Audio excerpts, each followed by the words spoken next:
So I'm going to be talking about streaming desktop applications from spawner packages. So from what Taylor spoke about right now, right? You have this idea where you have some application running in your container, which you spawn, and that serves one client browser.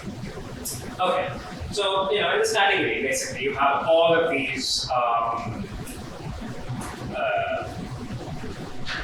but essentially these are all session-backed applications, right? So if you have GeForce Now, it gives you a game that you can play. Nobody else can play it while you're playing it. For the most part. Same thing with workspaces with things like Photoshop and stuff. So that's what you have. So essentially, I was like, all right, I'm gonna try and build that on Spawner. So yeah. So what are the requirements of this thing? Oh, you want low startup time. You don't want to take forever to start the application. You want a good high quality stream. You want low latency. This is the most critical point, which is there are a lot of problems with achieving low latency on a stream from anything to a browser. And we'll discuss those as we go. And of course, as the provider, you want to minimize your running costs. Yeah? This actually is a bit of an interesting point, right? Because when you move to this kind of paradigm, right, when you're starting up what are essentially small VMs for every single person accessing an application, you think that running like some kind of pricing issues, and it does sometimes. So just so we have some idea of what we're talking about, I'm going to so this is the Linux graphics stuff. So we're going to be trying to run a Linux application. So that's either one of these or one of those. Essentially, these are your applications. They talk to display servers, which essentially just take whatever the application wants and puts it into a big array, frame buffer, which is just pixels, and then those pixels go to your screen after getting converted to the time bit stream that you need to do that. Okay, so what we want to do is we want this step, instead of doing this, stop here, do a network hop, and then do that rendering in a browser on the other side. So how are we going to do that? The naive approach is to just run the display server in the container that we're going to have, and essentially just back it with some array in RAM, and string that array to the browser. And that's what I'm going to show today. It works surprisingly well, actually. But it has certain limitations. One of those is that it's quite hard to get GPU acceleration working, which means that 3D applications are not so good. Slightly less naive approach which solves that problem is to use a display server running on the metal, on the host, and then give it access to GPU there. But that's not really that interesting. It's just the same thing, slightly better. What I'm interested in, and what I'm going to spend the latter half of this talk on, is the idea of hybrid rendering, which addresses a good few of these points, specifically low latency and minimal running cost. But first, what we have essentially is the client needs to send inputs to the server needs to send video to the client after doing its thing. So we're going to do this using WebRTC. How many of you here have heard of WebRTC, are familiar with it, have used it? Yeah, it's pretty good. So essentially, most of you know it through communications, right? Like Zoom, Meet, etc. Okay. Yeah. So I should actually have this thing. Let me just talk about WebRTC for a second first. So this essentially is to deal with our latency point. Most of the web is built on TCP, which is for now. In a few months, it will be built on Quick. But still, the points I'm making here still apply. Essentially, in order to get in-order delivery of packages, so let's say I have 1, 2, 3, 4, and 5 coming. Whiteboards.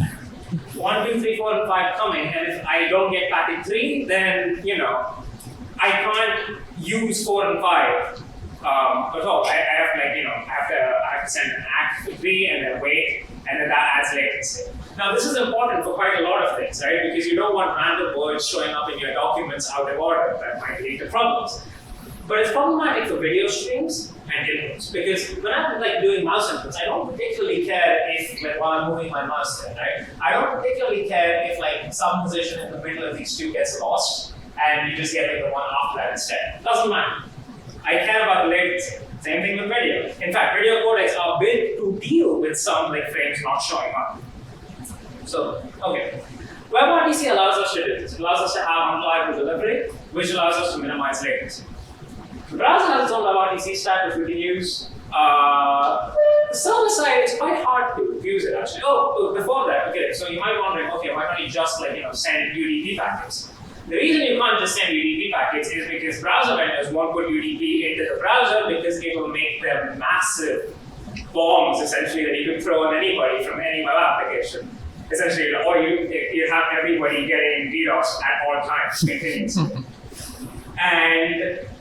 But we have certain options on the server side stuff. So we have Hire, which is a Go-based WebRTC stack, which allows you to do a lot of stuff, and also has a screen capture library as part of it. That's presumably used for it. Okay, let me just show you guys a demo. This is a video and a PDF. Did you all know that was possible? I did not. It takes a lot of pages when you print it, so. Alright, so this is a demo with like simple applications of most of this, but the idea is actually we're going to start like GIMP in a container and then stream it over, and just play around with it for a minute. And so yeah, so this is what I got like while I was working a couple of weeks back, and it works. It's actually pretty decently used too. And the advantage of running something like this on JumpSocket is that we can, have it spawn on a server close to you geographically, which minimizes the network latency due to like distance. And that was a fairly decent experience. This is with X11, Windows Pro. So here's something cool. This is, you might have seen like the API that Taylor used before. I spawned a little. I guess this is a disadvantage of doing video in a PDF, you can't pause it. But essentially, it just spawns like a thing which gives you a little link. This is on a server nearby, and gives you your application, which is fun, right? And then, you can mess around and do whatever you feel like, really. So, okay, cool. That's easy enough. We can easily deliver this to anybody who really wants it, and that's fine. But why would you want to do it? But what are the limitations? The fundamental limitation is that there's a latency issue. Because at the end of the day, this is enabled by the fact that codecs are really good now. And codecs being really good allows us to do this kind of application streaming at 5-10 megabits per second and have it look good and feel good for some use cases. The problem is the encode and decode takes time. And that time means that all kinds of real-time things you really can't do. If you couldn't have, for example, Street Fighter running on any kind of streaming service, it's just not going to work. It's not going to feel good. And how do you fix that? How do you fix it? Is it even possible to fix? You can't beat the speed of light.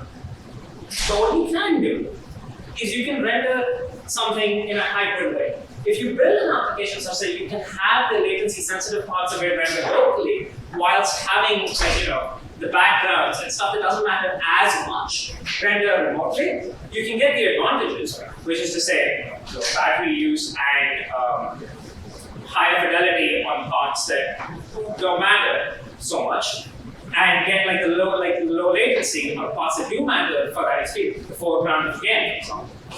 I will demo this next time. I was going to demo it today, but I couldn't get it working in time. And I hope you're there for that. You're going to have more of these, right? Yeah, we're going. So I hope you're there for that.